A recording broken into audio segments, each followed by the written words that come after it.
যারা অনেক দিন ধরে স্বপ্ন দেখছিলেন তাদের স্বপ্ন পূরণের জন্য নিয়ে চলে এসেছি ম্যাকবুক প্রো, ম্যাকবুক এয়ার এবং ডিফারেন্ট ভ্যারিয়েন্ট এবং কনফিগারেশনে ম্যাকবুক প্রো।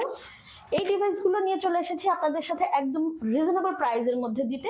যারা ম্যাকবুক পছন্দ করেন অথবা অনেকদিন ধরে খুঁজছেন একদম রিজনেবল প্রাইসের মধ্যে, তাদের জন্য আমাদের আজকের এই ডিভাইসগুলো। এই ডিভাইসগুলো আপনারা পেয়ে যাচ্ছেন কোর i7-এর ম্যাকবুক প্রো 2016 কোর i7-এর এই ডিভাইসগুলো পেয়ে যাচ্ছেন ইনসিং টেকনোলজিসে একদম রিজনেবল প্রাইসের মধ্যে। ডিভাইসে থাকছে 16 GB র্যাম এবং সেই সাথে পেয়ে যাচ্ছেন 512 GB SSD এবং 256 GB SSD। আপনি চাইলে এসএমইউ নিতে পারেন। যাই হোক, ডিভাইসগুলো একদমই স্পেস গ্রে কালারের, লাইট ওয়েট, একদম হচ্ছে লাইট ইউজের কারণে আপনার কোনো স্ক্র্যাচ, ডেন্ট অথবা কোনো প্রকারের কোনো হ্যাম্পারিং থাকবে না। আপনারা নিশ্চয়ই জানেন ডিভাইসগুলো একদমই স্মুথলি ইউজ করতে পারবেন। স্ট্যান্ডার্ড সাইজের কিবোর্ড থাকবে, মাউস থাকবে এবং সেই সাথে আপনি পেয়ে যাবেন